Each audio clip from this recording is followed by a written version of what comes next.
నిర్గమాకాండం 25వ అధ్యాయం. నిర్గమాకాండం 25వ అధ్యాయం. అందరూ బైబిల్ తెరిచి చూడండి. ఇది మనకు మూల వాక్యంగా మనం దీన్ని పెట్టుకొని మనం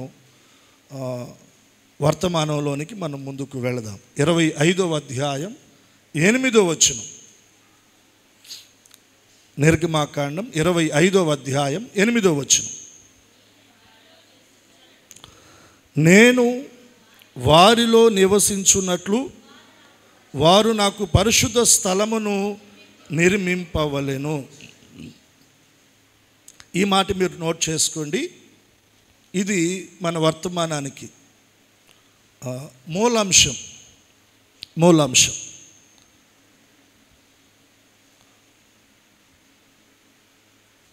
దేవుడు అబ్రహామును కనుగొని అబ్రహామును దర్శించి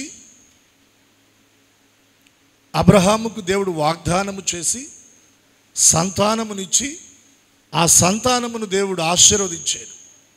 అబ్రహాము నుండి ఇసాకు, ఇసాకు నుండి యాకోబు, యాకోబు నుండి 12 గోత్రకర్తలు. వారు 70 మందిగా ఉన్న వారు ఐగుప్తు దేశానికి వెళ్ళి లక్షలాదిగా దేవుని కృప ద్వారా వారు విస్తరించబడ్డారు. ఐగుప్తు దేశంలో ఇంచుమించుగా 400 సంవత్సరాలు వారు నివసించారు. 400 సంవత్సరాల తరువాత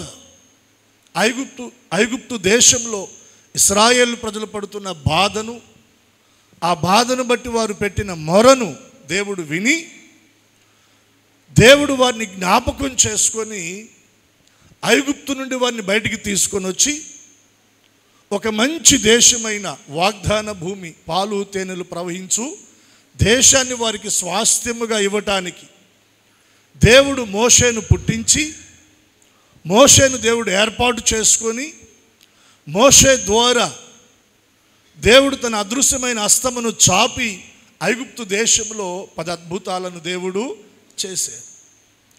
ఐగుప్తు దేశానికి దేవుడు తీర్పు తీర్చాడు. ఐగుప్తు దేశంలో ఉన్న తొలిచూలు అందరిని కూడా దేవుడు హతము చేసి వారి మధ్య నుండి ఆయన వారిని తన బాహుబలముతో ఇశ్రాయేలు ప్రజలను ఆయన వెలుపలికి తీసుకొని వచ్చాడు. వెలుపలికి తీసుకొని వచ్చి వారిని వాగ్దాన భూమికి తోడుకొని వెళతా ఉన్నాడు. బాహ్య నేత్రాలకు వారిని నడిపిస్తుంది మోషే, కానీ ఆత్మీయ నేత్రాలతో చూస్తే మోషే కంటే కూడా ముందుగా ఎవరున్నారంటే దేవుడే ఉన్నాడు. దేవునికి స్తోత్రం చెప్పండి. ఎవరున్నారు చెప్పండి? దేవుడు ఉన్నాడు. వారికి ముందున్నాడు, వారికి వెనక ఉన్నాడు, వారి ఇరుప్రక్కల ఆయన ఉన్నాడు, వారికి పైన ఉన్నాడు ఆయన. వారిని ఆవరించి ఇశ్రాయేలు ప్రజలను ఆయన అరణ్యం మార్గాన నడిపిస్తూ ఉన్నాడు. ఎర్ర సముద్రం దేవుడు దాటించాడు. మారాను దేవుడు మధురంగా చేశాడు. ఆకాశం నుండి మన్నాను కురిపించి వారి ఆకలిని తీర్చాడు. మాంసము కావాలంటే పూరేళ్ల పెట్టెలను ఇచ్చాడు. బండను చీల్చి వారి దాహాన్ని తీర్చాడు. ఇలా వారికి తోడై వారిని నడిపిస్తూ ఉన్నాడు. ఇలా నడిపిస్తున్న క్రమములో మోషేతో దేవుడు మాట్లాడాడు. మోషే, ఇశ్రాయేలు ప్రజలు నడవవలసిన మార్గం, వారు అనుసరించవలసిన కట్టడలను నేను నీకు తెలియచేస్తాను. ఇదిగో ఆ పర్వతం మీదకి నీవు రా. దేవుని మాట మేరకు ఇశ్రాయేలు ప్రజలందరినీ కొండ దిగువ భాగాన పాలెములో ఉంచి వారికి మోషే అహరోనును నాయకుడిగా అక్కడ వారికి పెట్టి మోషే కొండ మీదకి వెళ్ళి 40 రాత్రులు 40 పగళ్ళు దేవునితో కూడా మోషే ఉన్నాడు. ఉపవాస ప్రార్థనలో ఉన్నాడు. ఆ ప్రార్థనలోనే మోషేకు దేవుడు 10 ఆజ్ఞలను దేవుడు ఇచ్చాడు. ఎన్ని ఆజ్ఞలను ఇచ్చాడు? ఈ 10 ఆజ్ఞల్లో ఇశ్రాయేలు ప్రజలు నడవవలసినటువంటి విధానం, కట్టడలు, న్యాయ విధులు, ఇవన్నీ కూడా ఆ పదాజ్ఞలలో దేవుడు తెలియచేశాడు. అదే క్రమములో దేవుడు పలికిన మాట ఏంటంటే, ఇందాక మనం చదువుకున్నాము కదా, 25వ అధ్యాయము 8వ వచనం, మొదటి వచనాన్ని మనం గమనిస్తే, యెహోవా మోషేకు ఇలాగూ సెలవిచ్చెను, నాకు ప్రతిష్టార్పణ తీసుకొని రండని ఇశ్రాయేలుతో చెప్పుము. మనపూర్వకముగా అర్పించు ప్రతి మనుషుని యొద్ద దానిని తీసుకొనవలెను. మీరు వారి యొద్ద తీసుకొనవలసిన అర్పణలేవనగా బంగారము, వెండి, ఇత్తడి, నీల దోముర రక్తవర్ణములు, సన్నపు నార, మేక వెంట్రుకలు, ఎరుపు రంగు వేసిన పొట్టేళ్ల తోలు, సముద్రవాచులే తోలు, తుమ్మకర్రలు, ప్రదీపమునకు తైలము, అభిషేక తైలము, పరిమళ ద్రవ్యములు, ధూపమునకు సుగంధ సంభరములు, లేత పచ్చలు, ఏపోదుకును పతకమునకును చెక్కు రత్నములు అనునవే. ఇవన్నీ దేని కొరకంటే ప్రత్యక్షపు గుడారము నిర్మించడానికి. ఆ ముందు అధ్యాయాలు మీరు చదివితే మీకు అర్థమవుతుంది. ఈ వారం నుండి ఒకవేళ మీరు ఏదైనా నిర్గమాకాండము, లేవీకాండము, సంఖ్యాకాండం, ఈ 3 గ్రంథాలు చదివే ప్రయత్నం చేయండి. నేను చెప్పే ఈ వర్తమానాలు ఈ 3 అధ్యాయాల్లోనే ఉంటాయి. కొంచెం మీకు అవగాహన అర్థం అవడానికి వీలుగా కూడా ఉంటుంది. దేవుడు మోషే ద్వారా ఇశ్రాయేలు ప్రజలకు చెప్తా ఉన్నాడు, మీరు ప్రతిష్టార్పణలను తీసుకొని రండి. దేని కొరకంటే ప్రత్యక్షపు గుడారాన్ని నిర్మించడానికి. ఈ ప్రత్యక్షపు గుడారము ఎందుకు నిర్మించాలి? ఒక్క మాటలో దేవుడు చెప్పాడు 8వ వచనంలో. ఏమంటున్నాడు? నేను వారిలో నివసించున్నట్లు వారు నాకు పరిశుద్ధ స్థలమును దేవుడు కోరుకుంటున్నాడు. ఆ మాట చదివినప్పుడు నాకు చాలా సంతోషం అనిపించిందండి.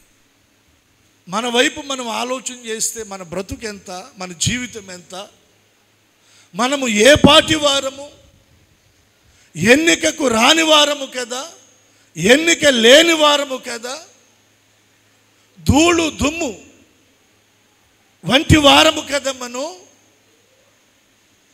దేవుని వైపు మనం ఆలోచన చేస్తే ఆయన మహాకాశములు పట్టజాలని దేవుడు కదా. ఆయన ఆకాశమందు ఆయన భీకరుడు కదా, మహోన్నతుడు కదా. పౌలు గారు అంటాడు, ఎవరు సమీపింపరాని తేజస్సులో అమరత్వము కలిగి వసించుచున్నవాడు ఆయన. దేవదూతలు సహితము, శరాబులు, కెరూబులు సహితము కూడా ఆయన దగ్గరకు సమీపించలేని పరిస్థితులు. అంత గొప్ప దేవుడు ఏమంటున్నాడు? నేను వారిలో నివసించున్నట్లు నాకు పరిశుద్ధ స్థలమును నిర్మించాలి. అంటే దేవుడు మనతో మన మధ్య నివసించడానికి ఆయన కోరుకున్నప్పుడు, అటువంటి ఆలోచన కలిగినప్పుడే ఈ ప్రత్యక్షపు గుడార నిర్మాణాన్ని కూర్చున్నటువంటి ఏర్పాటు ముందుకు వచ్చింది. దేవునికి ఒకసారి 2 చేతులు ఎత్తి స్తోత్రం చెప్పండి. మనం ఎవరు? దేవుని వాక్యం అంటా ఉంది, ఏ భేదము లేదు, అందరూ పాపము చేసి దేవుడు అనుగ్రహించు మహిమను పొందలేకపోతున్నారు. మనం ఎవరు చెప్పండి? పాపం చేసి దేవునికి దూరమైన వారు. దేవుడెవరు? పరిశుద్ధుడు. ఆయన పరిశుద్ధతలో ఆయన మహనీయుడు. ఇప్పుడు ఆయనకు మనకు మధ్య పొత్తు కుదురుద్దు అసలు? చెప్పండి. ఆయన కోరుకుంటున్నాడు, నేను వారి మధ్య నివసించున్నట్లు వారు నాకు పరిశుద్ధ స్థలమును నిర్మింపవలెను. ఈ ప్రత్యక్షపు గుడారము, దీని యొక్క నమూనా, దీని యొక్క కొలతలు, దానిలో పనిముట్లు, పరిక్రమాలు ప్రతి దానిని గూర్చి వివరంగా ఆ కొండపైన మోషేకు దేవుడే చెప్పాడు. 2 చేతులెత్తి స్తోత్రం చెప్పండి. మీరు 26వ అధ్యాయము 27వ అధ్యాయము 8వ వచనాన్ని మీరు గమనిస్తే ఇక్కడ ఆ మాట మనకు కనబడుతుందండి. కొండ మీద నీకు చూపబడిన పోలికగానే వారు దాన్ని, కొండ మీద మోషేకు దేవుడు చూపెట్టాడు. కొండ మీద మోషేకు దేవుడు కొలతలు చెప్పాడు. కొండ మీద మోషేకు ప్రత్యక్షపు గుడారాన్ని గుర్చిన వివరాలు దేవుడు స్వయంగా ఇచ్చాడు. ఈ ప్రత్యక్షపు గుడారం యొక్క నిర్మాణానికి సంబంధించిన ప్లాన్ మోషేది కాదు. ఎవరిది చెప్పండి? దేవునిది. దాని కొలతలు బారు ఇంత ఉండాలి, వెడల్పు ఇంత ఉండాలి, ఎత్తు ఇంత ఉండాలి, ఆవరణం ఇంత ఉండాలి. ప్రత్యక్షపు గుడారాన్ని కూర్చున్నటువంటి వివరాలన్నీ కూడా దేవుడే స్వయంగా ప్రతి దానిని గూర్చి మోషేకు దేవుడు వివరంగా చెప్పాడు. ఆ నిర్మాణ పనులు జరుగుతున్నప్పుడు కూడా మోషేను మరలా దేవుడు హెచ్చరిస్తున్నాడు. ఆ పనులన్నీ కూడా నువ్వు జాగ్రత్తగా అబ్జర్వేషన్ చేయి. కొండ మీద నేను నీకు ఏదైతే చూపెట్టానో, నీకు ఏదైతే తెలియచేశానో, ఏ కొలతలైతే చెప్పానో వాటి ప్రకారంగా అవన్నీ కూడా జాగ్రత్తగా జరగాలి, ఏర్పాటు చేయబడాలి అని మరలా మోషేకు దేవుడు జ్ఞాపకం చేస్తూ ఉన్నాడు. ప్రత్యక్షపు గుడారము దేని కొరకంటే దేవుడు మన మధ్య మనలో నివసించడానికి. ఈ ప్రత్యక్షపు గుడారము యొక్క నిర్మాణానికి సంబంధించినటువంటి ఆ ప్లానింగ్, ఆ డిజైనింగ్, ఆ కొలతలు, దాని కొరకు వాడవలసిన వస్తువులు, అవన్నీ కూడా వాటి వివరాలు ఎవరు చెప్పారంటే దేవుడే స్వయంగా మోషేకు చెప్పాడు. మోషే ఆలోచన బట్టి చేయలా, మోషే తలంపులను బట్టి చేయలా, మోషేకు ఇచ్చ వచ్చినట్లు చేయలా, ఆయనకు తోచినట్లు చేయలా, ఇది బాగుంటుందని తీసుకొచ్చి మోషే పెట్టలా. ఇది దేన్ని సూచిస్తుందంటే దేవుని యొక్క నడిపింపును సూచిస్తుంది. దేన్ని సూచిస్తుంది చెప్పండి? మన జీవితంలో కూడా మన ఇష్టం వచ్చినట్టుగా మనం వెళ్ళకూడదు, మనం ఇష్టం వచ్చినట్టుగా మనం బ్రతకూడదు, మనం ఇష్టం వచ్చినట్టుగా చేయకూడదు. ప్రతిదాన్ని దేవుని దగ్గర మనం అడిగి తెలుసుకొని దాని ప్రకారంగా మనం వెళ్ళినప్పుడు అది మనకు దీవెన, అది మనకు ఆశీర్వాదం.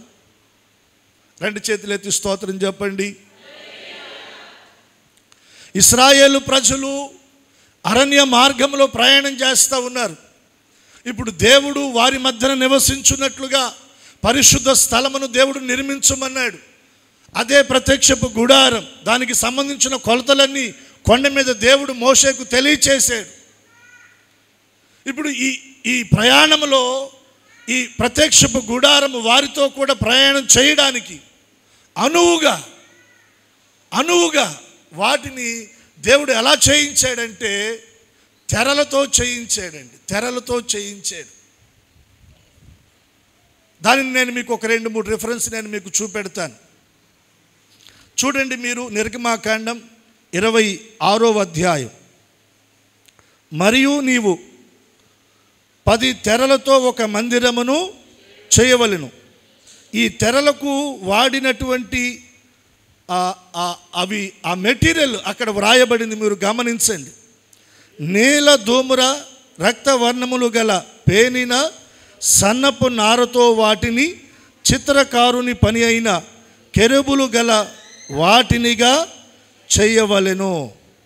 ప్రతి తెర పొడుగు 28 మూరలు, ప్రతి తెర వెడల్పు 4 మూరలు.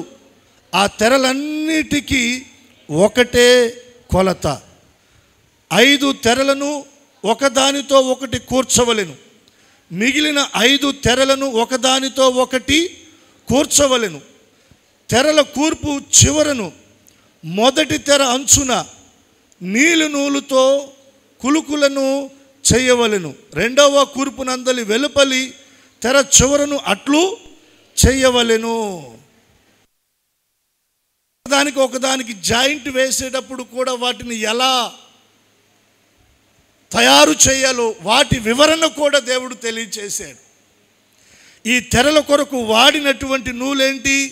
నీల ధూమ్ర రక్త వర్ణములు గల పేనిన సన్నపు నారతో వాటిని చిత్రకారుని పని అయిన కెరూబులు గల వాటినిగా చేయవలెను.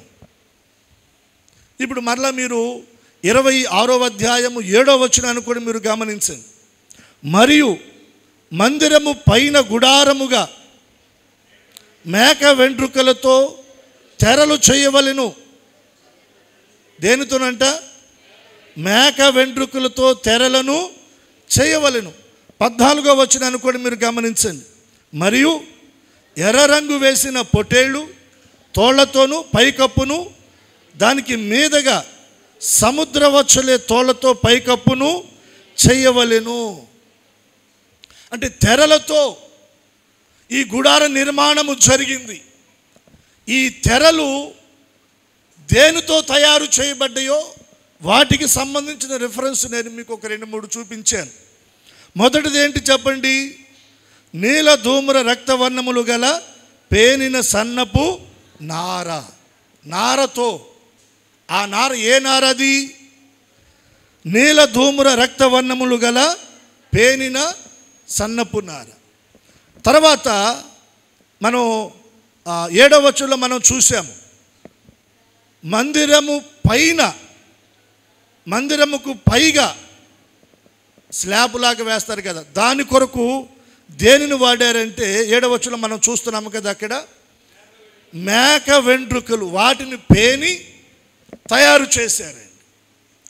మనం 14వ వచనాన్ని మనం చూస్తే అక్కడ మరియు ఎర్ర రంగు వేసిన పొటేళ్ల తోలతో పైకప్పును దానికి మీదగా సముద్రవచ్చల తోలతో పైకప్పును చేయవలెను. వీటితో తెరలు తయారు చేసి ఆ తెరలతో ప్రత్యక్షపు గుడారాన్ని వారు నిర్మించారు. ఈ ప్రత్యక్షపు గుడారము 3 భాగాలు. ఎన్ని భాగాలు చెప్పండి?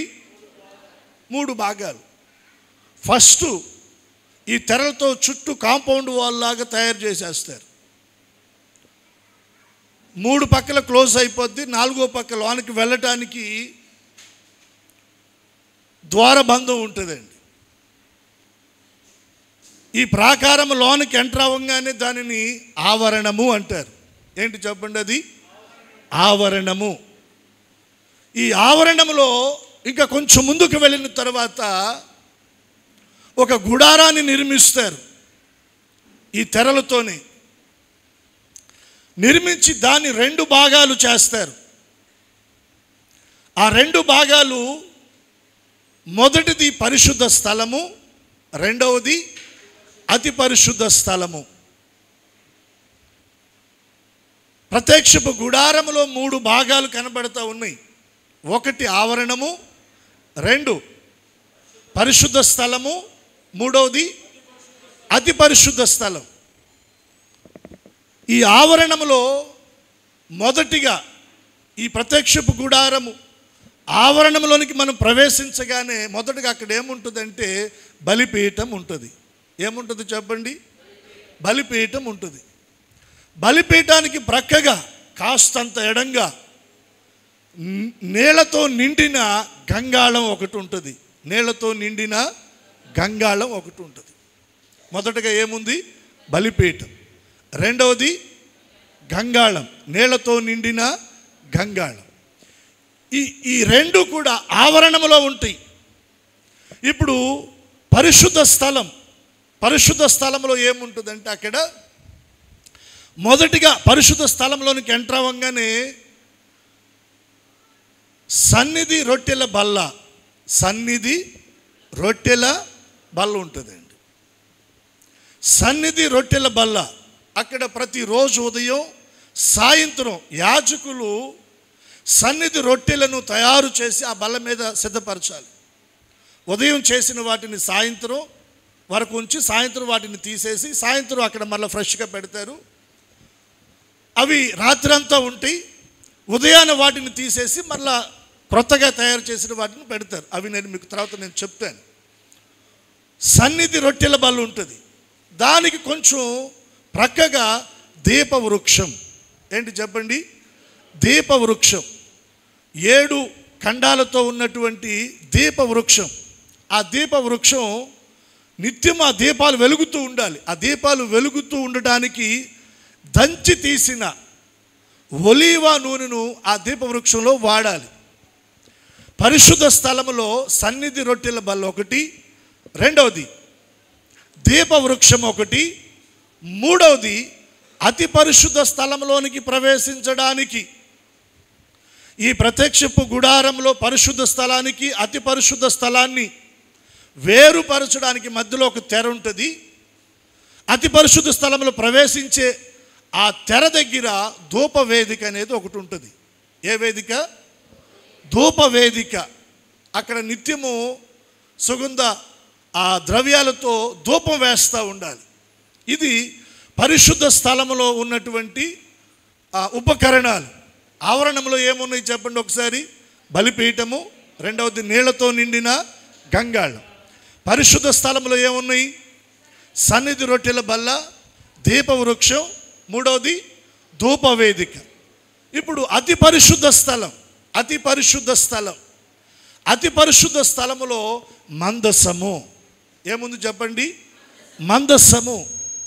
మందసము మీద కరుణాపీఠం.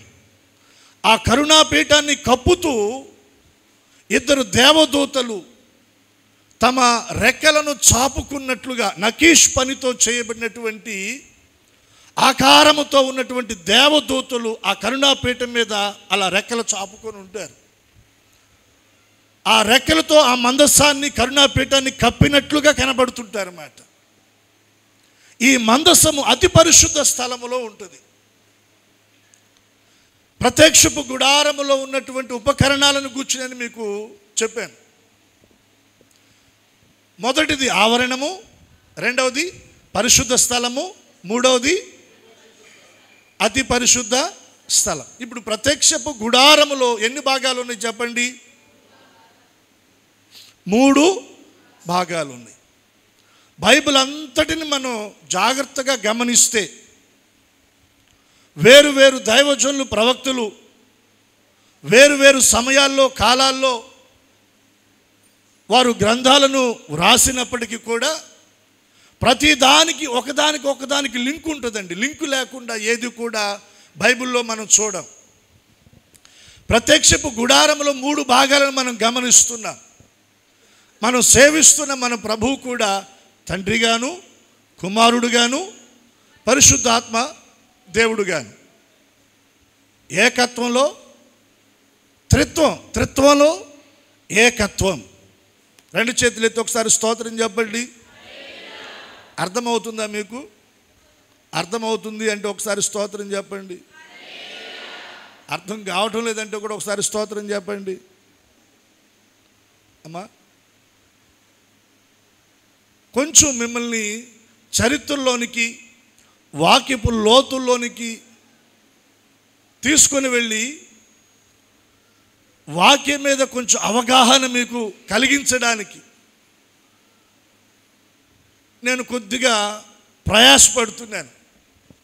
దానిని మీరు కూడా కాస్త జాగ్రత్తగా ప్రార్థనాపూర్వకంగా దాన్ని మీరు ఆలకించి హృదయంలో భద్రపరచుకోగలిగితే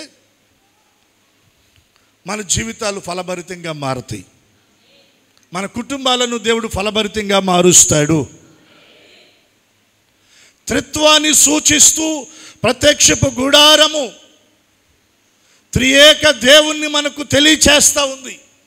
ప్రత్యక్షపు గుడారములో 3 భాగాలు, తండ్రి, కుమార, పరిశుద్ధాత్మ, త్రియేక దేవుణ్ణి మనకు చూపెడతా ఉంది ప్రత్యక్షపు గుడారం. మరొక కోణంలో మనం ఆలోచన చేస్తే, ఇప్పుడు మన దగ్గరికి మనం వద్దాం. నేను మీకు ఎలా కనబడుతున్నాను? ఒక్కడిగా కనబడుతున్నానా? ఇద్దరుగా కనబడుతున్నానా? ముగ్గురుగా కనబడుతున్నానా? ఒక్కనిగానే చెప్పండి, పర్వాలేదు. మీరందరూ కూడా ఎవరికి వారు వ్యక్తిగతంగా నాకు ఒక్కరుగానే కనపడుతున్నారు. మీకు కూడా నేను ఎలా కనపడుతున్నాను? ఒక్కనిగానే కనపడుతున్నాను. ఎప్పుడైనా కాస్త ఎండలో బాగా మే నెలలో ఎండలో 1 కిలోమీటర్ నడిచొచ్చి ఒక్కసారిగా మందులోకి వచ్చి నన్ను చూస్తే అప్పుడు 2 3 కనపడతాను. ఇప్పుడు మాత్రం మామూలుగా ఒక్కనిగానే కనబడుతుంది, ఒక్కన్నే. కానీ నేను ఒక్కడిని కాదు, ముగ్గురిని. అంటే మీరు నమ్ముతారా? నేను ఒక్కడిని కాదు, మీరు కూడా ఒక్కరు కాదండి, మీరు కూడా ముగ్గురు. ఎలా పాస్టర్ గారు? మీకు కనబడుతుంది శారీర ఆకృతి, అంతే కదా? ఈ శారీర ఆకృతిలో లోన ఏముంది? ప్రాణం ఉంది. ప్రాణం లేకపోతే ఈ శరీరం నిలబడుద్దా? ఈ శరీరాన్ని నిలబెడుతుంది ఏంటి? ప్రాణం.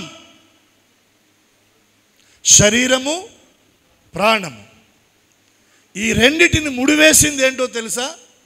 ఆత్మ. ఏంటి చెప్పండి? ఆత్మ. దేవుని యొక్క నాసికారంధ్రములో నుండి, ఆదాము యొక్క నాసికారంధ్రములోనికి దేవుడు జీవాయువును ఊదగా నరుడు జీవాత్మాయను. ఇప్పుడు మీకు కనబడుతుంది నేను ఒక్కడే, కానీ నాలో ప్రాణం ఉంది, ఆత్మ ఉంది. ప్రత్యక్షపు గుడారం మనకి ఏది సూచిస్తుందో తెలుసా? మీరు ఒక్కరు కాదురా బాబు, మీరు ముగ్గురు. అంటే మీలో ప్రాణం ఉంది, దేవుడు పెట్టిన ఆత్మ ఉంది. దేవుడు పెట్టిన ఆత్మ ఉంది. దీన్ని మనం గ్రహించాలి. ఎలా గ్రహించగలం? ఇంకొక ఎగ్జాంపుల్ కూడా నేను మీకు ఇస్తాను. ఇప్పుడు వాటర్, మంచినీళ్ళు ఒక బాటిల్లో మనం తీసుకుందాం. ఆ మంచినీళ్ళు కంటికి కనపడ్డప్పుడు మనకి మంచినీళ్ళుగానే కనబడుతుంది. ఆ మంచినీళ్ళని మనం తీసుకొని డీప్ ఫ్రిడ్జ్లో పెట్టేసామనుకోండి, ఉష్ణోగ్రత -డిగ్రీలోనికి తీసుకుని వెళ్ళిపోయామనుకోండి, ఆ వాటర్ ఏమవుద్ది? గడ్డై ఐస్ అవుతుంది. గడ్డై వాటరే. దానిలో ఇప్పుడు ఏం దాగుంది చెప్పండి? ఐసు దాగుంది, అవునా కదా? ఇప్పుడు అదే వాటర్ని మనం పొయ్యి మీద పెట్టి బాయిల్ చేసామనుకోండి, ఎక్కువసేపు ఏమవుద్ది? ఆవిరైపోద్ది. అంటే వాటర్లోనే ఎన్ని ఉన్నాయా లేవా? వాటర్లోనే. అది మన కంటికి కనబడేది వాటరే. దానిలో ఐసు దాగుంది, దానిలో ఆవిరి కూడా దాగు. ప్రత్యక్షపు గుడారం మనకు తెలియచేస్తుంది దేవుడు త్రిత్వమై ఉన్నాడు. త్రిత్వంలో ఏకత్వం, తండ్రి, కుమార, పరిశుద్ధాత్మ దేవుడుగా ఉన్నాడు ఆయన. మనం కూడా ఒక్కరం కాదు, శరీరము, ప్రాణము, ఆత్మను కలిగి ఉన్నాం. మనం చనిపోయినప్పుడు ఈ దేహం మన్నుగా మార్చబడుతుంది, ప్రాణం మనల్ని విడిచిపెడుతుంది, ఆత్మ దాన్ని దయచేసిన దేవుని దగ్గరికి వెళుతుంది. ఎక్కడికి వెళుతుంది? దాన్ని దయచేసిన దేవుని దగ్గరికి వెళుతుంది. నిత్యత్వానికి, మహిమలోనికి, సదాకాలము దేవునితో ఉండడానికి దేవుని ఎదుట నిలబడుతుంది. అయితే దేహముతో మనం జరిగించిన క్రియలను బట్టి అక్కడ తీర్పు తీర్చబడుతుంది. ఆ తీర్పును బట్టే మనం నరకానిక, పరలోక రాజ్యానిక అన్నది తేలుతుంది. ఆదాము మొదలుకొని ఆదామును బట్టి మనమందరము కూడా పాపులముగా, అపరాధులముగా తీర్చబడ్డాం. ఆ పాపాన్ని బట్టి మనం నరకానికి వెళ్ళాలి. అయితే ఆ పాప శిక్ష నుండి తప్పించడానికి ప్రభువైన యేసుక్రీస్తు వారు శరీరధారిగా ఈ లోకానికి వచ్చి మన కొరకు, మన స్థానములో ఆయన నిలిచి, మన అపరాధముల నిమిత్తమై, మన అవిధేయత నిమిత్తమై, మన పాపాన్ని బట్టి తీర్పు తీర్చబడి ఆయన శిలువ మరణాన్ని పొందాడు. ఇప్పుడు ఆయన యందు విశ్వాసం ఉంచుట ద్వారా ఆ పాప శిక్షకు వచ్చే తీర్పు కొట్టివేయబడి నిత్య జీవాన్ని మనం స్వతంత్రించుకుంటాం. 2 చేతులు ఎత్తి స్తోత్రం చెప్పండి, బిగ్గరగా చెప్పండి, హల్లెలూయా. త్రిత్వము త్రిత్వము త్రిత్వము త్రిత్వంగా ప్రత్యక్షపు గుడారాన్ని నిర్మించమని మోషేకు దేవుడు చెప్పాడు. అదే ప్రకారంగా ప్రత్యక్షపు గుడారాన్ని దేవుని యొక్క ఆ ప్లాన్, ఆ ఏర్పాటు ఏదైతే ఉందో దాని ప్రకారంగానే మోషే ఈ ప్రత్యక్షపు గుడారాన్ని నిర్మించే ప్రయత్నం చేశాడు. దేవునికి ఒకసారి 2 చేతులెత్తి స్తోత్రం చెప్పండి. ఈ ప్రత్యక్షపు గుడారంలో ఇంకొకటి చెప్తాను నేను మీకు. దాగి ఉన్నది ఏంటంటే, మనం ఏదైతే కోల్పోయామో దానిని ఈ ప్రత్యక్షపు గుడారంలో మనం పొందుకోగలం. ఈ మాట మీరు కాస్త మనసును పెట్టండి. దేవుని ఎదుట, దేవుని దగ్గర ఏదైతే మనం కోల్పోయామో దానిని ఈ ప్రత్యక్షపు గుడారపు అనుభవంలో దానిని దేవునిలో నుండి మరలా మనం తిరిగి పొందుకోగలం. దేవునిలో నుండి దాన్ని మనం తిరిగి పొందుకోగలం. దానికి నేను మీకు 3 అనుభవాలు నేను మీకు తెలియచేస్తాను. ఈ ప్రత్యక్షపు గుడారాన్ని గురించి, ఇది ఇశ్రాయేలు ప్రజలు అరణ్యములో వారు ప్రయాణం చేస్తూ ఉన్నప్పుడు దేవుడు వారి మధ్యన నివసించడానికి నిర్మించబడినటువంటి ప్రత్యక్షపు గుడారం. కానాను దేశానికి చేరిన తర్వాత కొద్ది సంవత్సరాల తరువాత సొలొమోను ఈ ప్రత్యక్షపు గుడార అనుభవంలో దేవుని కొరకు ఒక మందిరాన్ని నిర్మించాడు కదా. జస్ట్ నేను మీకు అవుట్లైన్ ఇస్తున్నాను, గుర్తుపెట్టుకోండి. మొదటిది, దేవుడు తన ప్రజల మధ్య నివసించడానికి అరణ్య ప్రయాణంలో ప్రత్యక్షపు గుడారాన్ని నిర్మించమన్నాడు. వారు నిర్మించారు, కానాను దేశానికి చేరారు. ఈ ప్రత్యక్షపు గుడారం కనుమరుగైపోయింది. సొలొమోను దేవునికి మందిరాన్ని కట్టాడు. సొలొమోను మందిరాన్ని కట్టాడు. కాలం గడిచిపోయింది. ఆ తర్వాత బబులోను రాజు నెబుకద్నెజరు కాలంలో ఆ మందిరము పడద్రోయబడింది, పునాదులు పెకలించబడి. దానికి కారణం ఏంటంటే ఇశ్రాయేలు ప్రజలు చేసిన తిరుగుబాటు, వ్యతిరేకత,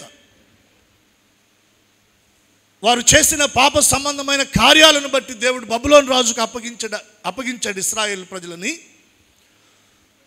అప్పుడు ఆ బబులోను రాజు నెబుకద్నెజరు వచ్చి మందిరాన్ని పడగొట్టి మందిరపు పునాదులను పెకలించి మందిరానికి సంబంధించిన ఉపకరణాలన్నింటినీ కూడా తీసుకొని, బంగారం అంతా తీసుకొని, వెండి అంతా తీసుకొని తన దేశానికి వెళ్ళిపోయాడు. 70 సంవత్సరాలు ఇశ్రాయేలు ప్రజలు చెరలో ఉన్న తర్వాత, బబులోను చెరలో, కోరేష్ కాలంలో వారు మరలా బయటికి వచ్చేటప్పుడు కోరేషును దేవుడు రేపి ఇశ్రాయేలు ప్రజల చేత మరలా పడగొట్టబడిన ఆ మందిరము తిరిగి కట్టబడడానికి, పునాది వేయడానికి దేవుడు కృప చూపాడు. అది ఎవరు నిర్మించారంటే ఎజ్రా, నెహెమ్యా, హగ్గై, ఆ కాలంలో ఉన్న యెహోషువ, జెరుబ్బాబెలు, నెహెమ్యా, వీరందరూ హయాములో ఆ మందిరము నిర్మాణం మరలా తిరిగి జరిగింది. అది యేసు ప్రభు జన్మించినప్పుడు ఆ మందిరం ఉంది. క్రీస్తు శకం 1వ శతాబ్దంలో నీరో చక్రవర్తి ఆ మందిరాన్ని కూడా పడగొట్టేశాడు. ఇశ్రాయేలు ప్రజలు చెదిరిపోయారు. ప్రజలందరూ కూడా చెదిరిపోయారు. ఇప్పుడు మొదటిగా అరణ్య మార్గంలో దేవుడు నివసించడానికి ప్రత్యక్షపు గుడారాన్ని నిర్మించమంటే మోషే ప్రత్యక్షపు గుడారాన్ని నిర్మించాడు. వాగ్దాన భూమికి చేరిన తర్వాత అది కనుమరుగయ్యింది. సొలొమోను మందిరాన్ని కట్టాడు. ఆ మందిరము పడగొట్టబడింది. మరలా జెరుబ్బాబెలు కాలంలో 2వ మారు దేవుని మందిరం మరలా కట్టబడింది. క్రీస్తు శకం 1వ శతాబ్దంలో ఆ మందిరం కూడా పడగొట్టబడింది. ఇప్పుడు మందిరం లేదు. పడగొట్టబడిన ఆ మందిర స్థలంలోనే ఇప్పుడు ఈ కాలంలో మసీదు ఒకటి నిర్మాణం అయి ఉందండి. అది యెరూషలేము టూర్కి వెళ్ళినటువంటి వాళ్ళు దాన్ని గమనిస్తారు. ఇంచుమించుగా ఆ 1వ శతాబ్దంలో చెల్లాచెదురైపోయినటువంటి ఇశ్రాయేలు ప్రజలందరూ కూడా ఒక రాజ్యంగా మరలా సమకూర్చబడడానికి వాళ్ళకి అవకాశం దొరకలేదు. మన దేశానికి స్వాతంత్రం వచ్చినటువంటి ఆ కాలంలో కొంచెం అటు ఇటుగా ఇశ్రాయేలు ప్రజలందరూ కూడా మరలా వారు ఒక దేశంగా సమకూర్చబడి స్వతంత్రంగా వారి దేశాన్ని పరిపాలించుకోవడానికి దేవుడు ఒక అవకాశాన్ని మరలా వారికి ఇచ్చాడు. సో ఇప్పుడు ఇశ్రాయేలు దేశము, ఆ భూభాగము చాలా ఎక్కువ శాతం ఆక్రమణకు గురైంది. అంటే యెరూషలేము చుట్టూ కూడా ముస్లిమ్స్ దేశాలు ఉన్నాయి. వారు ఈ దేశ భూభాగాన్ని కొంత ఆక్రమించుకున్నారు. ఆక్రమించుకున్న క్రమంలో మందిరము నిర్మాణమై అది పడద్రోయబడిన స్థలము కూడా వారాధీనంలోనికి వెళ్ళిపోయింది. చివరికి వీరికి ఒక గోడ మిగిలిందంట. దాన్నే ఇప్పుడు ఏడుపుల గోడ అని మన వాళ్ళు వెళ్ళిన వాళ్ళందరూ కూడా అక్కడ ప్రార్థన చేసుకుని తిరిగి వస్తారు. ఎందుకు నేను దాన్ని మీకు జ్ఞాపకం చేస్తున్నానంటే, ప్రభువు రాకడకు ముందు ఖచ్చితంగా అక్కడున్న మసీదు తొలగించబడుతుంది. అక్కడ మరలా ఇశ్రాయేలు ప్రజలు దేవుని కొరకు ఒక మందిరాన్ని అక్కడ వారు నిర్మిస్తారండి. అప్పుడు ప్రపంచ దేశాల పరిస్థితి కూడా చాలా భయంకరంగా అయిపోతుంది. ఊరుకోరు కదా. సో దీనికి సంబంధించినటువంటి ఒక చరిత్ర ఉంది. దానికి సంబంధించినటువంటి వర్క్ కూడా జరుగుతూ ఉంది. ఇశ్రాయేలు ప్రజలు ఆ మందిర నిర్మాణం కొరకు వారు అండర్ గ్రౌండ్ వర్క్ చేస్తూ ఉన్నారు. దానికి సంబంధించిన ఏర్పాట్లన్నీ కూడా జరుగుతూ ఉన్నాయి. ఎప్పుడైతే ఆ మందిరం మరలా నిర్మాణం జరుగుతుందో ఇక ప్రభు రాకడ వచ్చేస్తుంది, సంఘం ఎత్తబడుతుంది. సరే, అదొక ట్రాఫిక్. నేను అది జస్ట్ మీ కొరకు అట్లా అవుట్లైన్ ఇచ్చాను. ముందు రోజుల్లో ఒకవేళ దాని గురించి కొన్ని లోతైన విషయాలు ప్రభు మనకు సహాయం చేస్తే మనం నేర్చుకుందాం. ఇప్పుడు ప్రత్యక్షపు గుడారం మరొక కోణంలో దేవుని దగ్గర మనం ఏదైతే కోల్పోయామో దాన్ని మరలా తిరిగి పొందుకోవడానికి ఈ ప్రత్యక్షపు గుడార అనుభవం మనకు కావాలండి. ఈ ప్రత్యక్షపు గుడార అనుభవం మనకు కావాలి. దేవుడు ఆదామును నిర్మించి, ఆదామును దేవుడు సృష్టించి ఎక్కడ పెట్టాడు? ఏదెను తోటలో పెట్టాడు. దేవుడు మొదటిగా ఆదామును చేసినప్పుడు దేవుని కంటే ఆదామును దేవుడు కొంచెం తక్కువనిగానే చేశాడు. ఆదాముకు దేవుడు మహిమ ప్రభావములను కిరీటముగా దేవుడు ధరింపచేశాడంట. ఏం ధరింపచేశాడు?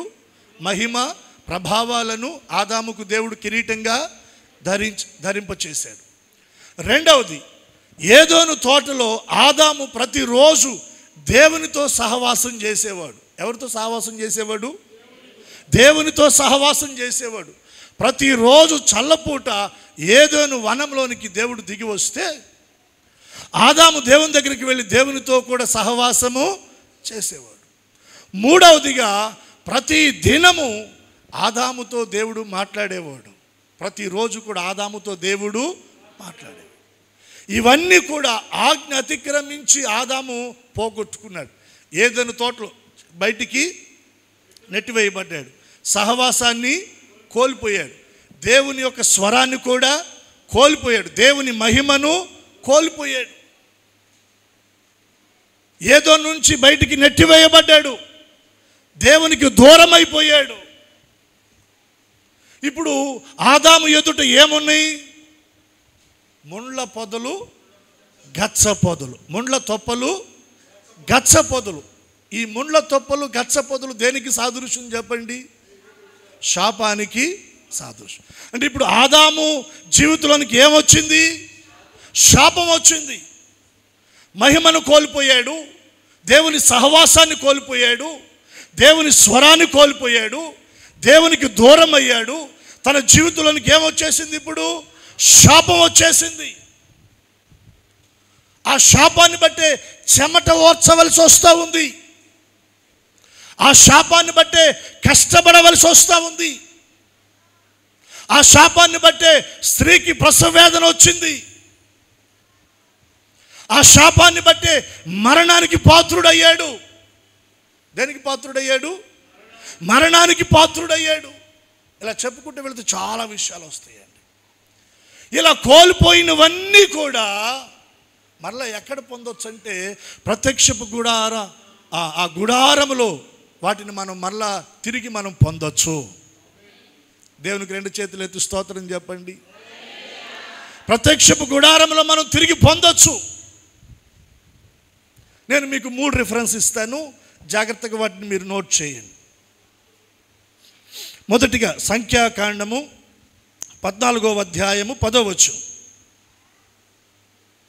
14వ అధ్యాయం 10వ వచనం.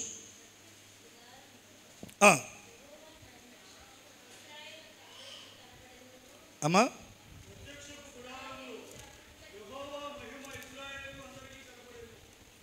జాగ్రత్తగా గమనించండి. 14వ అధ్యాయం 10వ వచనం. ప్రత్యక్షపు గుడారములో యెహోవా మహిమ ఇశ్రాయేలుకందరికీ,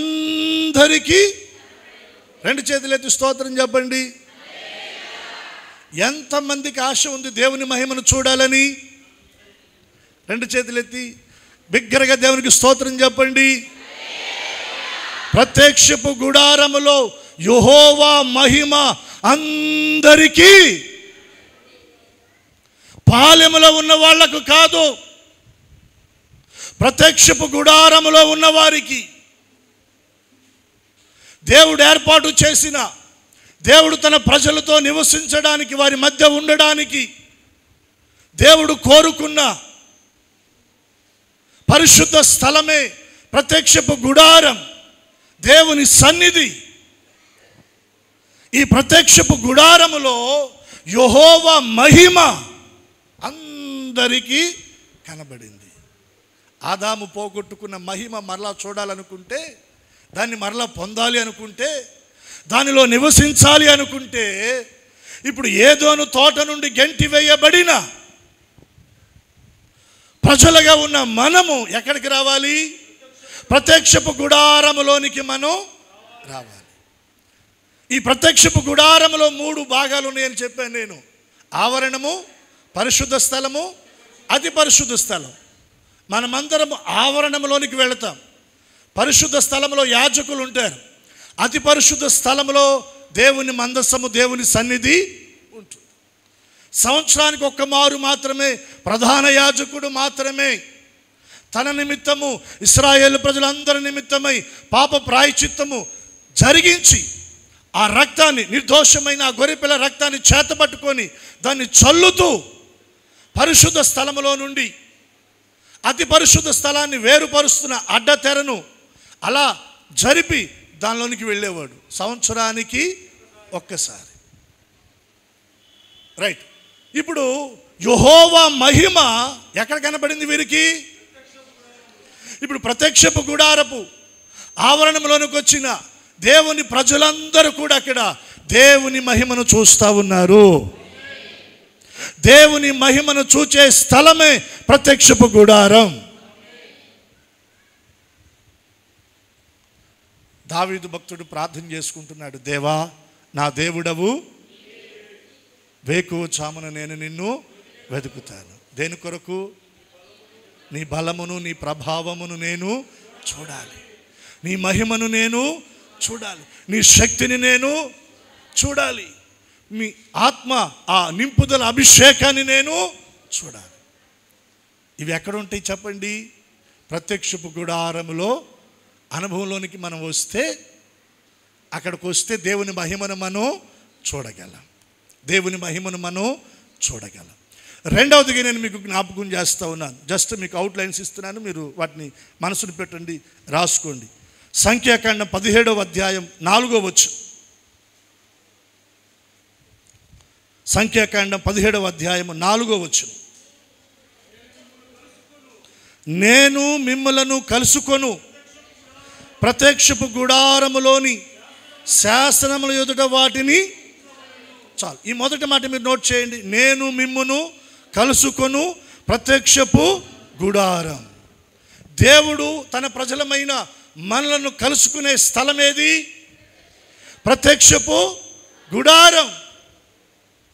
దేవుడు తన ప్రజలను కలుసుకోవడానికి ప్రత్యక్షపు గుడారంలోనికి ఆయన వస్తాడు. ఇది సహవాసం. ఏదోను తోటలో ఆదాము దేవుని సహవాసాన్ని కోల్పోయాడు. ఆ సహవాసము తిరిగి మనకి ఎక్కడ దొరుకుతుందంటే ప్రత్యక్షపు గుడారంలో మనకి దొరుకుతుంది. ప్రత్యక్షపు గుడారంలో దేవుని మహిమను చూడగలం, దేవునితో సహవాసాన్ని మనం చేయగలం. మూడో విషయాన్ని నేను మీకు జ్ఞాపకం చేస్తాను. చూడండి, సంఖ్యాకాండం 7వ అధ్యాయం. అందరూ మీరు బైబిల్ తెరిచి చూడండి. 7వ అధ్యాయము 89వ వచనం లేదా 90వ వచనం, ఆ రెండు వచనాలు కలిసిపోయి ఉంటాయి, మీరు చూడండి.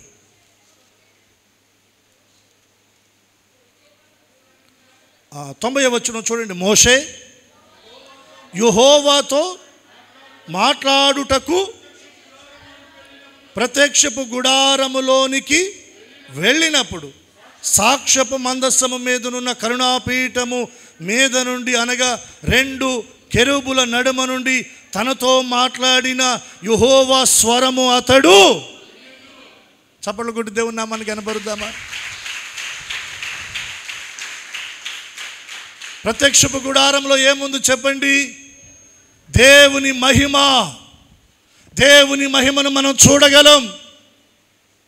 రెండవది, ప్రత్యక్షపు గుడారంలో దేవునితో మనము సహవాసము చేయగలం. మూడవది, దేవుని స్వరాన్ని మనము వినగలం. ఆదాము ఏం కోల్పోయాడు ఏదెను తోటలో?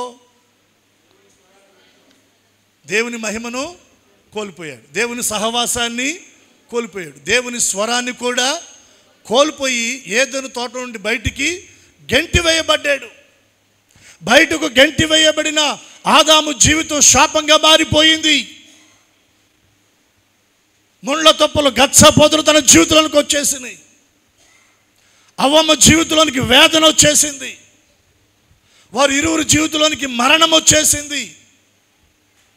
ఇలా దేవునికి దూరమైన ఆదాము మొదలుకొని ప్రజలందరినీ దేవుడు మరలా తనతో కలుపుకోవడానికి, తన ప్రజల మధ్యన ఆయన నివసించడానికి, తన ప్రజల మధ్యన ఆయన సంచరించడానికి, వారి మధ్యన ఉండడానికి దేవుడు నిర్మించమన్నదే ఈ ప్రత్యక్షపు గుడారం.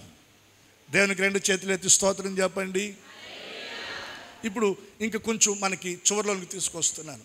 ఇప్పుడు ఇశ్రాయేలు ప్రజలు అరణ్యంలో వారు ప్రయాణం చేస్తూ ఉన్నప్పుడు ఈ ప్రత్యక్షపు గుడారం వారు ఇప్పుడు ఇశ్రాయేలు ప్రజలు బయలుదేరి ప్రయాణం చేస్తూ ఉన్నారు.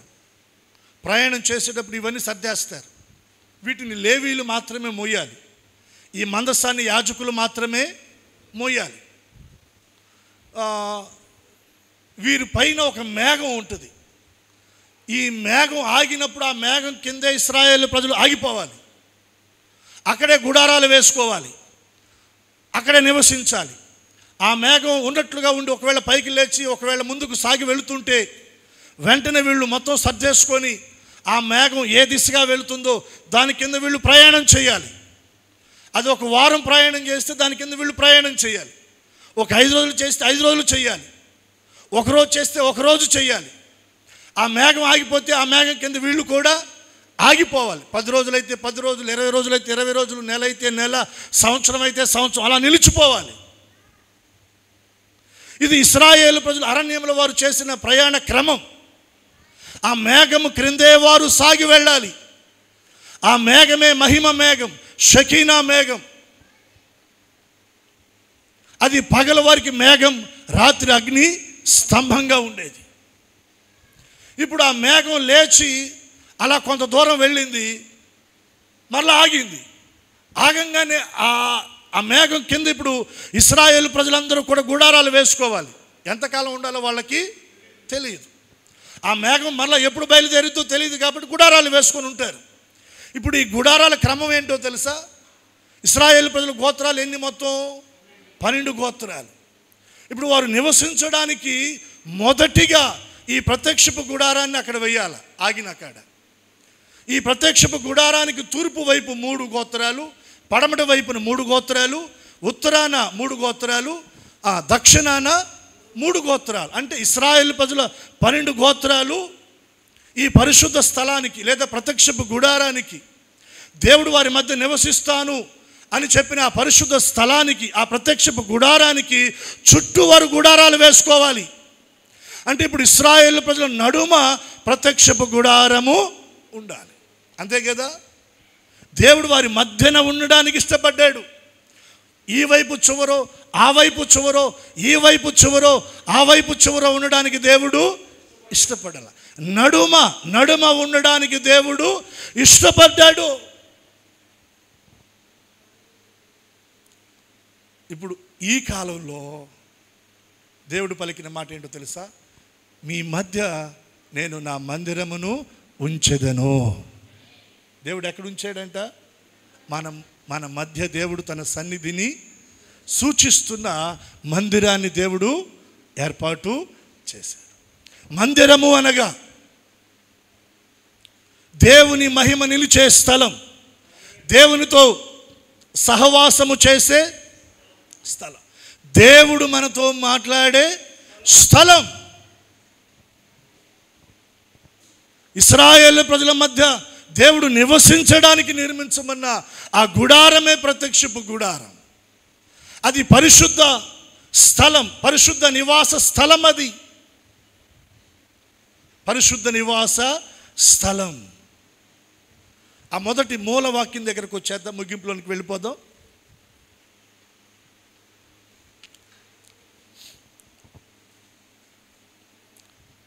ఇరవై 25వ అధ్యాయం 8వ వచనం.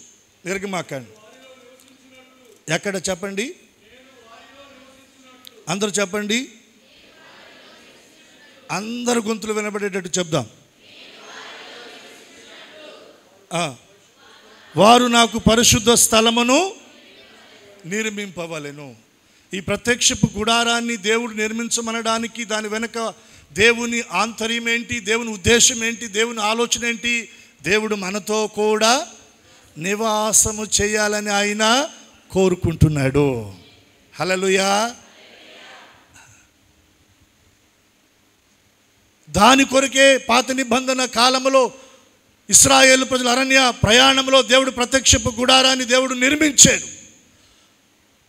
సొలొమోను కాలంలో దేవుని కొరకు మందిరం నిర్మించబడింది. జెరుబ్బాబెలు కాలంలో మందిరం నిర్మించబడింది. ఇప్పుడు ఆయా స్థలాల్లో దేవుని మందిరాలు నిర్మించబడ్డాయి. ఈ మందిరాలు దానికి సమము కాదు, సూచనగా మనం వాటిని పెట్టుకుందాం.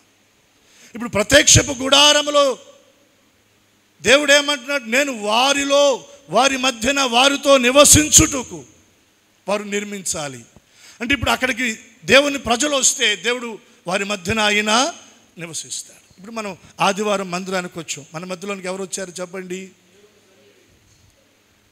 ఆయన ఆత్మస్వరూపిగా మన మధ్యన ఆయన సంచరిస్తూ ఉన్నాడు. ఆత్మస్వరూపిగా ఆయన మన మధ్యన ఉన్నాడా లేడా? ఎంతమంది నమ్ముతున్నారు? దగ్గరగా స్తోత్రం చెప్పండి. ఇప్పుడు ఏదోను తోటలో ఆదాము తర్వాత వారందరూ కోల్పోయినవన్నీ తిరిగి పొందుకోవాలంటే ఇప్పుడు మరలా ఇశ్రాయేలు ప్రజలు ఎక్కడికి రావాలి? ప్రత్యక్షపు గుడారము దగ్గరకు రావాలి. ఫైనల్గా ఇప్పుడు నేను మీకు చెప్తున్న మాట ఏంటంటే, ఈ వర్తమానం ఇది చరిత్ర. దీనిలో నుండి నేను మీకు మనందరికీ నాతో కూడా కలుపుకొని గడిచిన దినాలలో ఏ పరిస్థితులను బట్టో, అవిధేయతో, తొట్టిపాటో, మొండితనమో, అవివేకంగానో, తెలుసో తెలియకో మనం చేసినటువంటి స్వయ అపరాధం, వాటిని బట్టి మనం ఏదైతే కోల్పోయామో, నష్టపోయామో, చేజార్చుకున్నామో, దూరం చేసుకున్నామో, అవి మరలా తిరిగి మనం పొందుకోవాలంటే, వాటిని మరలా తిరిగి మనం సొంతం చేసుకోవాలంటే, వాటిని మరలా మనం మన చేతిలోనికి తీసుకోవాలి అనుకుంటే, నేను వారి మధ్య నివసించున్నట్లుగా వారు నాకు ఒక పరిశుద్ధ స్థలమును నిర్మించాలని దేవుడు చెప్పినట్లుగా పాత నిబంధనల ప్రత్యక్షపు గుడారాన్ని ఇశ్రాయేలు ప్రజలు దేవుని కొరకు నిర్మించారు. ఈనాటి కాలంలో దేవుని ఆరాధించడానికి మనం ఈ మందిరాన్ని ఏర్పాటు చేసుకున్నాం. వారు ప్రత్యక్షపు గుడారంలోనికి వచ్చినట్లుగా మనం ఎక్కడికి రావాలి? దేవుని సన్నిధిలోనికి, దేవుని మందిరంలోనికి మనం రావాలి. వస్తే ఏం జరుగుతుంది? దేవుని మందిరంలో దేవుని మహిమను మనం చూస్తాం, దేవునితో సహవాసాన్ని చేస్తాం, దేవుని స్వరాన్ని వింటాం. ఈ మూడిటి ద్వారా మనము ఏదైతే కోల్పోయామో దాన్ని మరలా తిరిగి మనం పొందుకోగలం. నమ్మితే 2 చేతులు ఎత్తి స్తోత్రం చెప్పండి. ఆర్థికంగా నష్టపోయావా? వ్యాపారంలో చితికిపోయావా? ఉద్యోగం చేజారిపోయిందా? ప్రమోషన్ దాటి వెళ్ళిపోయిందా? వివాహ విషయాల్లో ఆలస్యం అవుతుందా? గర్భఫల విషయంలో ఆలస్యం అవుతుందా? ఏది నీకు దూరం అయ్యిందో దానిని నువ్వు మరలా తిరిగి పొందుకునే స్థలమే దేవుని సన్నిధి, దేవుని మందిరం. దేవుని మందిరం. నేను ఇక్కడ ఇంకొక మాట చెప్పి ముగించేస్తాను. ఇప్పుడు ప్రత్యక్షపు గుడారం ఇశ్రాయేలు ప్రజల మధ్యన, ప్రత్యక్షపు గుడారానికి చుట్టూ ఇశ్రాయేలు ప్రజల గోత్రాలు గుడారాలు వేసుకున్నారండి. ఎటువారి మధ్యన ఉంటానన్నాడు కాబట్టి దేవుడు ఏదో ఒక ఇంట్లో ఉండొచ్చుగా? No no no. ప్రత్యక్షపు గుడారానికంటూ ఒక ప్రత్యేకత, ఒక స్థలాన్ని దేవుడు ఏర్పాటు చేయించాడు. ఆరాధనకు కూడా అలాగే ఒక ప్రత్యేక స్థలం అనేది పక్కాగా అవసరం. రెండు చేతులు ఎత్తి స్తోత్రం చెప్పండి.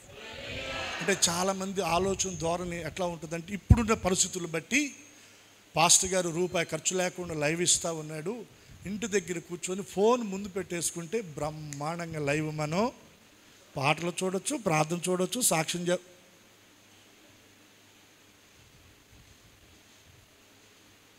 ఇప్పుడు ఈ ఒక కర్ర సపోర్ట్ ఎవరికి అవసరం అండి? కాలు ఇరిగినోడికి కర్ర సపోర్ట్ అవసరం.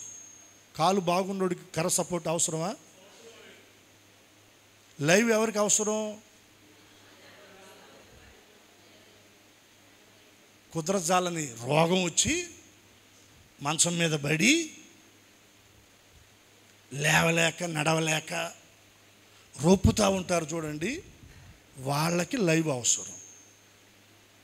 దేవుడు నీకు ఆరోగ్యాన్ని ఇచ్చాడుగా, కాస్త ఓపిక ఇచ్చాడుగా, నడిచే స్తోమత ఇచ్చాడుగా. ఇవన్నీ ఉన్నా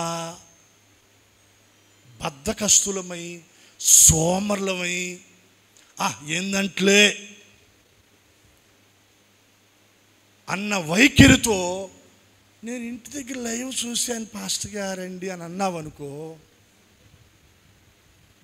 పోగొట్టుకున్నది పావలా అయితే మిగిలిన ముప్పావలా కూడా పోగొట్టుకుంటావు. పోగొట్టుకున్న దాన్ని నువ్వు తిరిగి పొందాలంటే దేవుడు నిన్ను కలుసుకునే స్థలంలోనికి నువ్వు రావాలి. నువ్వు పోగొట్టుకున్నది మళ్ళా తిరిగి పొందాలంటే దేవుని మహిమ నిలిచే ఆ స్థలంలోనికి నువ్వు రావాలి. నీ జీవితంలో ఉన్న శాపము, ముళ్ళ పొదలు, గచ్చ పొదలు, వేదనకరమైన పరిస్థితుల నుండి నువ్వు విడుదల పొందుకోవాలంటే దేవుడు నీతో మాట్లాడే స్థలానికి నువ్వు రావాలి. అదే దేవుని సన్నిధి. నేను ఇంట్లో ఉండి ఆరాధన చేస్తున్నానండి. ఇంట్లో ఉండి ఆరాధన నీకు కాదు. కరోనా టైంలో స్టార్ట్ అయింది ఈ లైవ్ పరిచర్య బాగా విస్తృతంగా. అంతకుముందు ఎక్కడో అరాకొరాకు ఉండేది. కరోనా టైంలో ఎందుకు దేవుడు ఆ ద్వారాన్ని తెరిచాడు? అప్పుడు ఈ అవకాశం లేదు. అర్థమైంది కదా? ఈ అవకాశం లేదు కాబట్టి దేవుడు అప్పుడు ఇచ్చాడు. దాన్ని ఇప్పుడు కూడా నేను అప్లై చేసుకుంటానంటే దేవుడు కొట్టాడంటే దవడలోన ఉన్న 32 ఇప్పుడు కోనేట్లో చేపలు వలేస్తే రావట్లేదా? వలేస్తే కొన్ని చేపలు వచ్చేసినాయి అంట, 1-2 చేపలు రాకుండా తిరుగుతూ ఉన్నాయి అంట వలలోనికి. అప్పుడు ఆ జాలర్ ఏం చేశాడు? గాలం వేసాడు. వలలోకి వచ్చిన చేప ఎలా ఉంటుంది, గాలానికి వచ్చిన చేప ఎలా ఉంటుంది? వలలో వచ్చింది దానికి ఏ దెబ్బ, ఏ డ్యామేజీ, సురక్షితంగా వచ్చి గంపలో చేరుతుంది. అదే గాలం వేస్తే ఇది చీలిపోద్ది. దేవుడు చెప్పినప్పుడు పద్ధతిగా వస్తే పద్ధతిగానే ఉంటుంది. కాదు కూడదని మొండికి వేసావు అనుకో, ఎంతకాలం వేస్తావు? పాస్టర్ గారి దగ్గర మొండికి, సంఘ పెద్దల దగ్గర మొండికి, తోటి విశ్వాసుల దగ్గర మొండికి, ఓకే నడుస్తుంది నీకు కొంతకాలం. కానీ దేవుని దగ్గర వేసావు అనుకో, దేవుడు చూస్తాడు చూస్తాడు చూస్తాడు చూస్తాడు చూస్తాడు. ఆయన కానీ ఇక నీ విషయంలో కొద్దిగా అయినా మొహం పక్కకు తిప్పుకున్నాడు అనుకోండి, మన బ్రతుకు శూన్యమైపోద్ది. ఏమవుతుంది చెప్పండి? శూన్యమైపోతుంది. బాబో అన్న ఎవరి వల్ల కూడా, ఆయన ద్వారం మూస్తే ఎవడండి తెరవగలిగింది? ఆయన పడగొడితే కట్టగలిగింది ఎవడండి? ఆయన చెయ్యి వెనక్కి తీస్తే ఎవడి సహాయం నీకు వస్తుంది? అర్థం కావటంలో చాలామందికి. దేవుని సన్నిధి పట్ల నిర్లక్ష్య వైఖరితో ఉంటున్నా ప్రియ సహోదరుడా, సహోదరి, దేవుడు నీతోనే మాట్లాడుతున్నాడు. దేవుడు కోరుకున్నాడు. ఆయన ఎవరు? మహోన్నతుడు. ఆకాశ మహాకాశములు పట్టజాలని మహిమా స్వరూపి అయిన దేవుడు ఆయన తను తగ్గించుకొని రిక్తునిగా చేసుకొని ఒక అల్పులమైన మన మధ్యన నివసించడానికి, మనతో నివసించడానికి, మన మధ్యన ఉండడానికి ఆయన కోరుకొని వస్తే మనకు అర్థం కావటంలా, దేవుని సన్నిధి విలువ మనకు అర్థం కావటంలా, దేవుని సాన్నిధ్యము విలువ మనకు అర్థం కావటంలా, నిర్లక్ష్య వైఖరిని మనం చూపుతున్నాం. దేవుణ్ణి ఆరాధించే సమయంలో ఇంటి దగ్గర గడిపేస్తూ ఉన్నాం, వీధుల్లో గడిపేస్తూ ఉన్నాం, మార్కెట్లో గడిపేస్తూ ఉన్నాం, అపవిత్రమైన సంభాషణ దగ్గర సమయాన్ని వెచ్చిస్తూ ఉన్నావు. దేవుడు చూస్తున్నాడు, జాగ్రత్త. ప్రతిదానికి దేవుడు లెక్క. మనమే కాదు లెక్కలు కట్టేది, దేవుడు కూడా లెక్కలు కడతాడు. దేవుడు కోరుకున్నాడు మన మధ్య ఉండడానికి, మన మధ్యన నివసించడానికి ఆయన ప్రత్యక్షపు గుడారాన్ని నిర్మించమన్నాడు. సో ప్రత్యక్షపు గుడార అనుభవంలోనికి మనం వస్తే దేవుని మహిమను చూడగలం, దేవుని సహవాసాన్ని పొందగలం, దేవుని స్వరాన్ని మనం వినగలం. లాజరు లేచిరా అంటే చచ్చిపోయిన లాజరు, అది దేవుని స్వరం. నీలో ఏది మృతమైందో దాన్ని బ్రతికించగలిగినదే దేవుని స్వరం.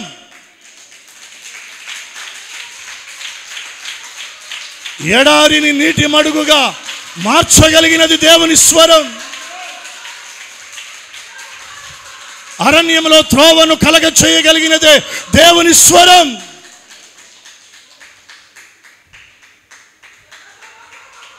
ఆయన స్వరము బలమైనది, సముద్ర తరంగల ఆ ఘోష కంటే కూడా బలమైనదండి ఆయన స్వరం. నీకు జీవాన్ని, నీకు బ్రతుకునివ్వగలిగింది దేవుని స్వరం. అది దొరికే స్థలమే దేవుని సన్నిధి. దీనికి దూరం కామాకండి, దీన్ని విడిచిపెట్టమాకండి. దేవునితో కలిసి ఉండడానికి కోరుకోండి. అట్టి భాగ్యం దేవుడు మనకు అనుగ్రహించునుగాక. వచ్చే వారంలో బలిపీఠాన్ని కూర్చి, తర్వాత గంగాళాన్ని కూర్చి, తర్వాత సన్నిధి రొట్టెల బల్లను కూర్చి, ఆ తర్వాత దీప వృక్షాన్ని కూర్చి, ధూపవేదికను కూర్చి, ప్రత్యక్షపు కూడా అతి పరిశుద్ధ స్థలంలో ఉన్న మందసాన్ని కూర్చి, కరుణాపీఠాన్ని కూర్చి, దేవుని నడిపింపును బట్టి నేను మీకు వరుసగా వాటిని నేను మీకు వర్తమానాలుగా అందిస్తాను. మీరు కూడా ప్రార్థన చేయండి. సో ఈ విషయాలన్నీ మాకు తెలుసుకోవాలని ఆశ ఉంది ప్రభా. మీ దాసుని బలపరిచి ఆ విషయాలు మీ దాసుల నుండి మాకు తెలియచేసి మమ్మల్ని బలపరచండి అని మీరు ప్రార్థన చేయాలని నేను మీకు మనవి చేస్తూ ఉన్నాను. దేవుడి ఈ మాటలు మనందరి వినికిడిలో దీవించునుగాక. ప్రార్థన చేసుకుందాం. ఎక్కడ వారు అక్కడ తలలు వంచండి, కళ్ళు మూయండి.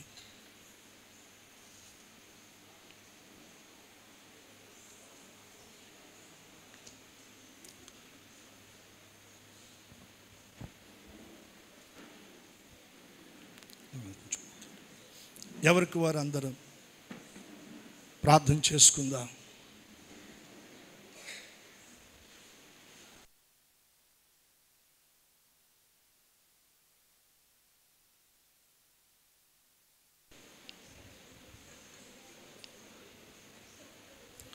చేతులు ఆకాశము తట్టెత్తుదామా.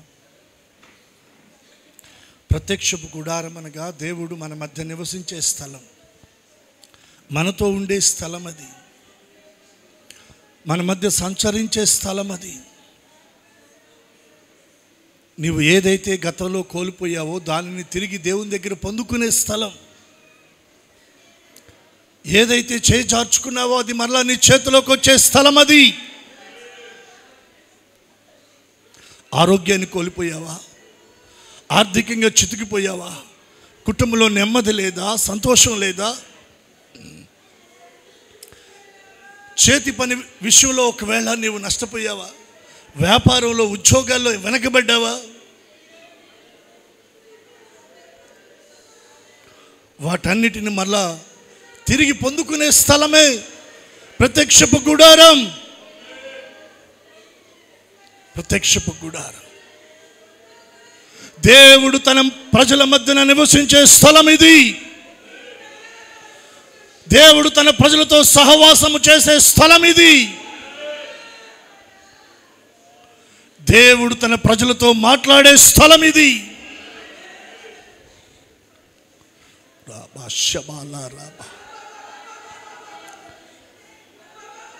పరిశుద్ధాత్మ దేవుడు ఒక్కొక్కరిని తాకుతూ ఉన్నాడు. ఆయన హస్త స్పర్శ ఒక్కొక్కరిని తాకుతూ ఉంది. ఆయన సన్నిధి అనుభవించండి, ఆయన శక్తిని అనుభవించండి, అభిషేకాన్ని అనుభవించండి.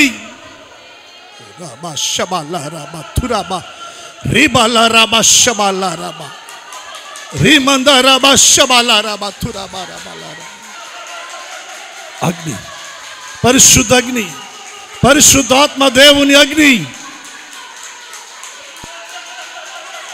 ప్రాణాత్మ శరీరాలు దేవుని ఎదుట నిందారహితముగా మార్చగలిగిన అగ్ని.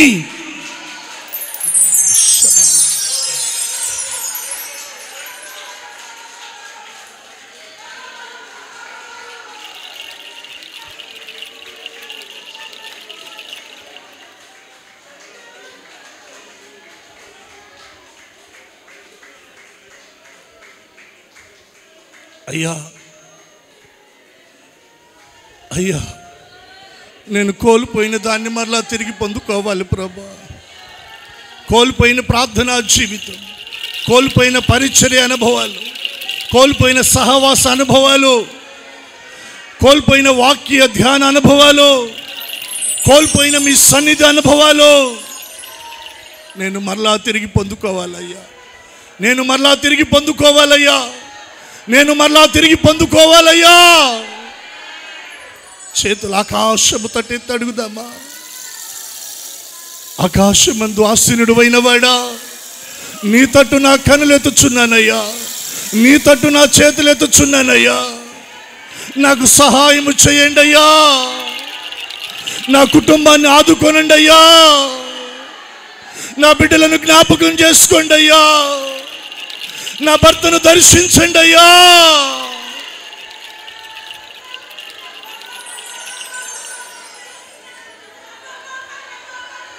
చేతులెత్తి అడుగుదామా? చేతులెత్తి అడుగుదామా? యేసయ్యా, బిగ్గరగా బిగ్గరగా కేక వేయండి. నా దేవుని బాహు నీ కొరకే చాపబడుతున్న సమయం.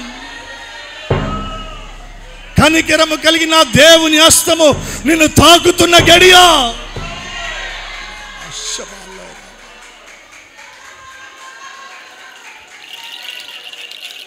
ప్రతి బలహీనత నుండి విడుదల, ప్రతి విధమైన శాపపు కాడి నుండి విడుదల, అనారోగ్యం నుండి దైవిక స్వస్థత, నీ కుటుంబంలో సమాధానం, నీ కుటుంబంలో సంతోషం యేసు నామములో కలుగునుగాక.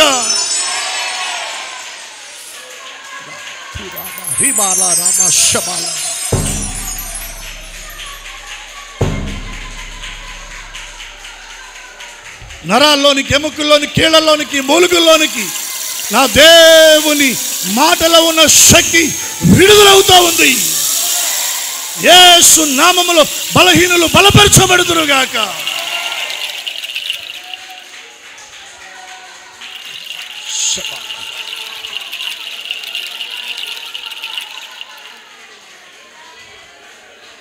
స్వస్థత, దైవిక స్వస్థత, దైవిక స్వస్థత పొందుకోండి. దేవుని సన్నిధిలో పొందుకోండి.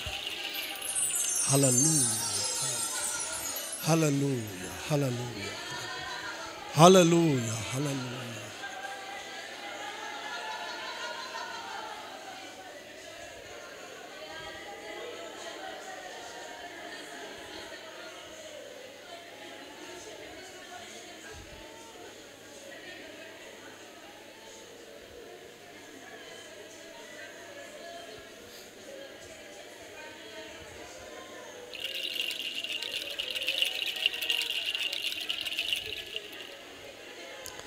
ఇదిగో దేవా నా జీవితం, ఆపాదమస్తకం నీకంకితం. అందరము చేతులెత్తి చెప్దామా? ఇదిగో దేవా నా జీవితం, ఆపాదమస్తకం నీకంకితం. శరణం, అందరం బిగ్గరగా, శరణం నీ దివ్య శరణం,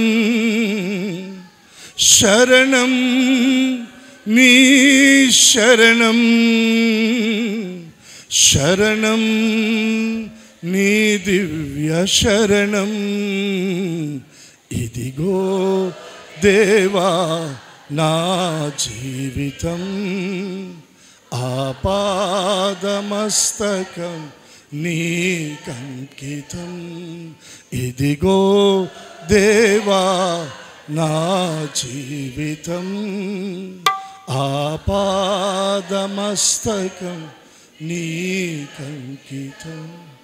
పరిశుద్ధ తండ్రి, నాయన మీకు వందనాలు, స్తోత్రాలు చెల్లిస్తున్నా. ఈ దినాన మీరు మాతో మాట్లాడుతూ వచ్చిన ప్రతి మాట మా హృదయాల్లో నాయన మీరు మీ రక్తము చేత ముద్రించి ప్రతి మాటను మా హృదయాల్లో ఫలభరితంగా చేయి.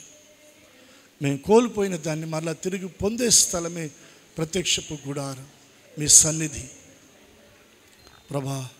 అక్కడ మీరు మాతో కూడా నివసించడానికి మీరు ఇష్టపడుతున్నారయ్యా. మీ సన్నిధిలో మేము మీ మహిమను చూడగలం, మీతో సహవాసము చేయగలం, మీ స్వరాన్ని మేము వినగలం.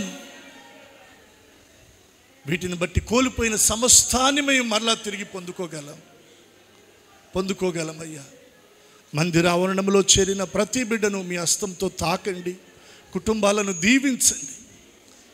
నీ బిడ్డల కన్నీరు తుడవబడాలి, దుఃఖము తొలగించబడాలి, వేదనకరమైన పరిస్థితుల నుండి విడుదల పొందుకోవాలి.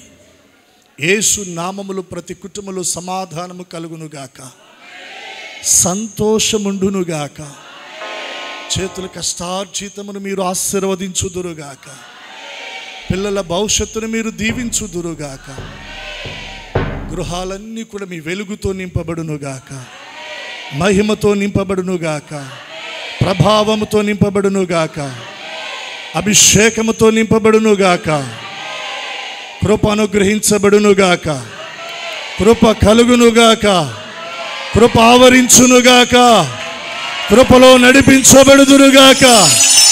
కృప కృప కృప కృప కృప కలుగునుగాక, కృప కలుగునుగాక.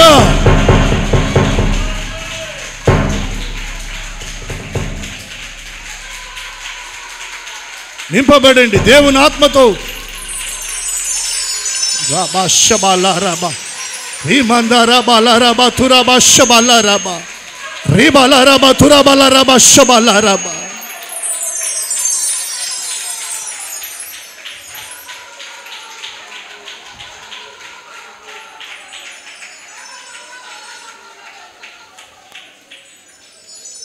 నిలువెల్లా మమ్మలను మీకు అప్పగించుకుంటూ, మీ చిత్తానికి నడిపింపునకు అప్పగించుకుంటూ, మా స్వచిత్తము నాయన సంపూర్ణంగా తొలగించండి.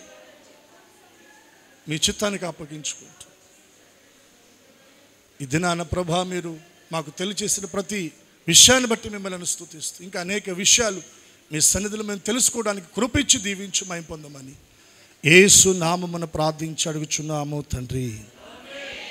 చెప్దాం ఆమేన్.